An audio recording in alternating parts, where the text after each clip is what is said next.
Kami dari kelompok 4 mata kuliah Statistika Ekonomi 2 akan mempresentasikan materi tentang estimasi statistik. Dan berikut adalah anggota kelompok kami. Pengertian estimasi. Estimasi adalah suatu proses dengan menggunakan statistik sampel untuk menduga parameter populasi. Proses estimasi adalah peristiwa yang dialami oleh setiap orang dalam kehidupan sehari-hari. Misalnya, saat menyeberang jalan dan melihat ada kendaraan yang akan lewat atau melintas, kita akan mengestimasi tentang kecepatan pengendara motor atau mobil, lebar jalan, dan kecepatan kita dalam membuat keputusan. Sifat-sifat estimasi. Estimasi yang baik adalah estimasi yang mendekati nilai parameter sebenarnya. Ciri-ciri estimasi yang baik adalah tidak bias, efisien, dan konsisten. Estimasi tidak bias.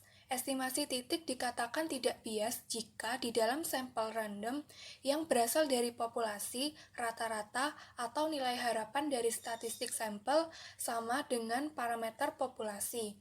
Berikut gambar yang menunjukkan estimasi yang bias dan tidak.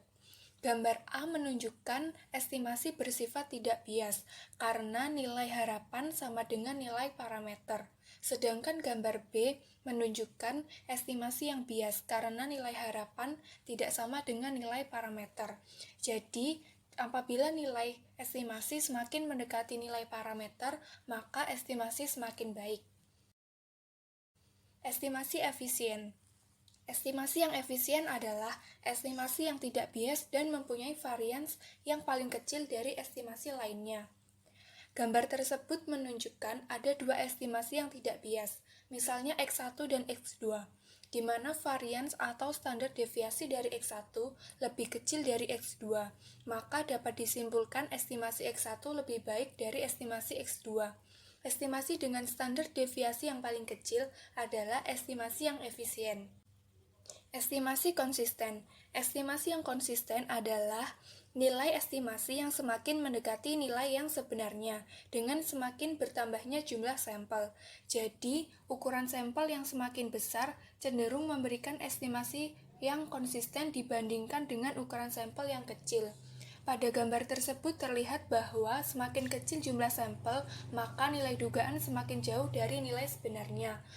Ditunjukkan bahwa ukuran sampel 1 yaitu N kecil lebih kecil daripada ukuran sampel 2 yaitu N besar dan lebih kecil dari ukuran sampel 3 yaitu N terhingga. Terlihat bahwa semakin besar ukuran sampel maka statistik estimasi makin mendekati parameter dari populasi. Jenis-jenis estimasi. Pertama, estimasi titik. Yang kedua, estimasi interval. Titik estimasi merupakan salah satu cara untuk mengadakan estimasi terhadap parameter populasi yang tidak diketahui. Titik estimasi ialah nilai tunggal yang digunakan untuk mengadakan estimasi terhadap parameter populasi. Sebuah estimasi titik dari sebuah parameter Q adalah sesuatu angka tunggal yang dapat dianggap sebagai nilai yang masuk akal dari Q.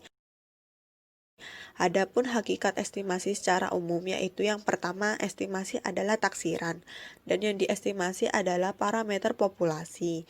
Yang kedua, data yang digunakan untuk melakukan estimasi parameter populasi adalah statistik sampel sebagai estimator. Ketiga, terdapat prosedur tertentu untuk melaksanakan estimasi. Metode penaksir titik.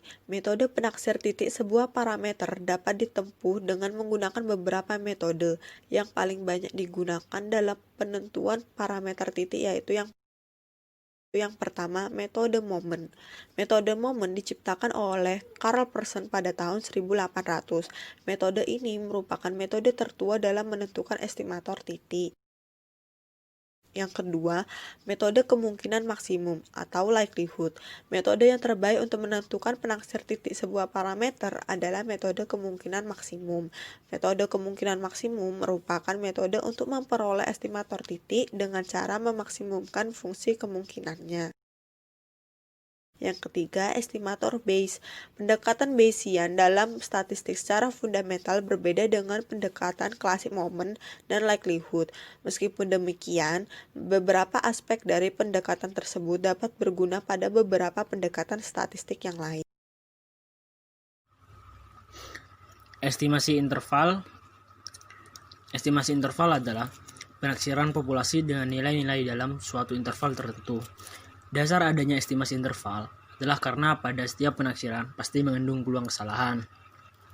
Misalkan parameter yang akan diestimasi adalah theta, maka estimasi intervalnya adalah theta pangkat kurang lebih D, di mana D adalah margin of error. Estimasi interval tadi menunjukkan dua nilai, yaitu batas bawah dan batas atas di mana posisi parameter theta berada. Batas atas dan batas bawah tersebut memiliki simpangan sebesar D dari estimatornya. Besarnya D tergantung pada banyaknya sampel, tingkat kepercayaan, dan distribusi peluang yang digunakan.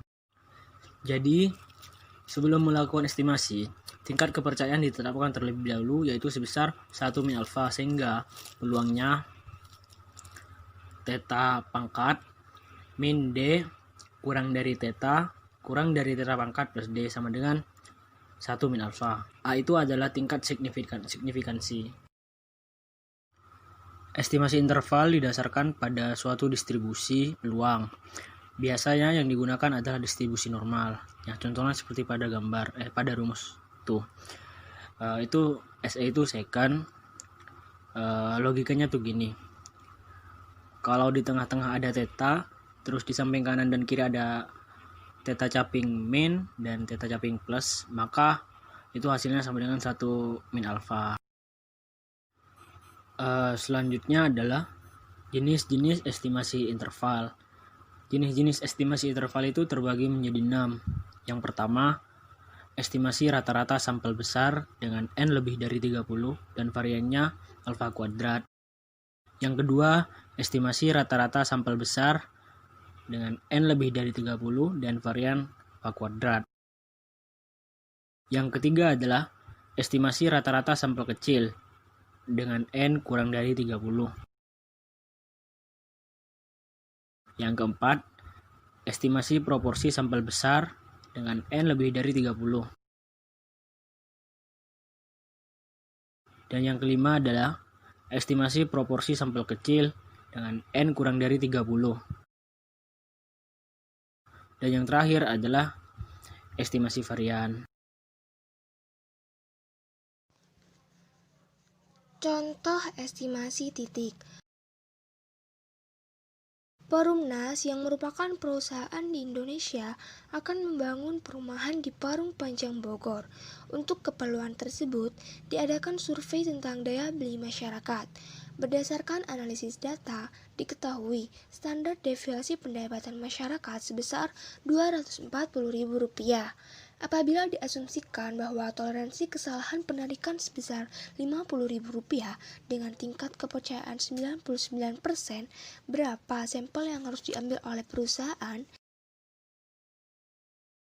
Jawab, rumus N sama dengan Z alfa per 2 dikali deviasi standar per E pangkat 2. Diketahui nilai Z sama dengan probabilitas sama dengan 0,4950 dikali 0,99 per 2 sama dengan 2,58. Jadi N sama dengan 2,58 dikali 240 per 50 pangkat 2 sama dengan 153. Berarti sampel yang harus diambil oleh perusahaan sebanyak 153 orang. Contoh estimasi interval. Contoh pertama yaitu, buatlah rumus umum untuk interval keyakinan sebesar 80% dan 90%. Apabila BPS merencanakan akan melakukan survei tingkat suku bunga bank di Indonesia setelah Bank Indonesia menaikkan suku bunga SBI sebanyak 25 basis poin dari 8,25 menjadi 8,50 pada bulan Mei 2008. Hasilnya, Rumus umum interval adalah S kurang ZS lebih kecil S lebih kecil ZS sama dengan C. Apabila C sama dengan 0,8, maka nilai Z dengan probabilitasnya adalah 0,8 dibagi 2 sama dengan 0,4000.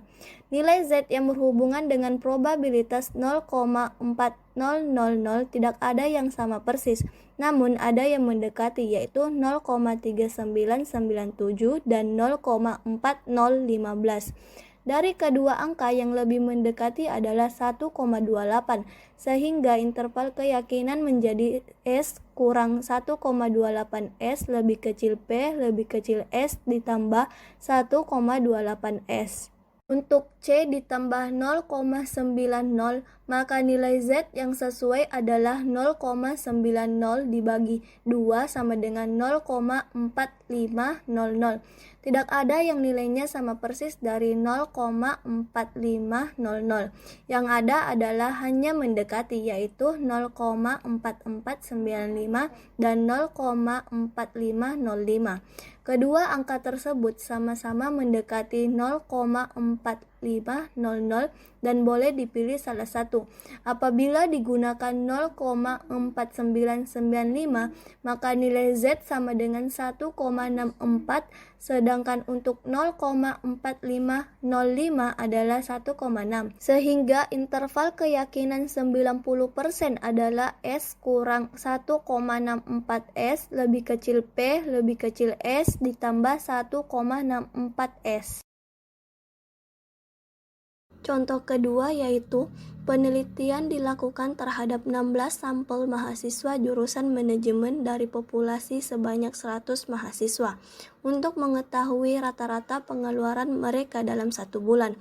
Dari ke-16 mahasiswa tersebut didapat bahwa rata-rata pengeluaran per bulan adalah 500.000 dengan standar deviasi 100.000. Dengan interval keyakinan 95%, buatlah pendugaan interval pengeluaran rata-rata per bulan seluruh mahasiswa jurusan manajemen. Perhatikan hasil hitungannya di screen. Jadi kesimpulannya, dengan tingkat keyakinan 95%, maka interval pengeluaran 100 orang mahasiswa jurusan manajemen adalah antara Rp450.930 sampai dengan Rp549.070. Baiklah, sekian presentasi dari kelompok 4. Kurang lebihnya kami mohon maaf dan atas perhatiannya kami ucapkan terima kasih. Wassalamualaikum warahmatullahi wabarakatuh. Bagi teman-teman yang ingin bertanya, dipersilahkan.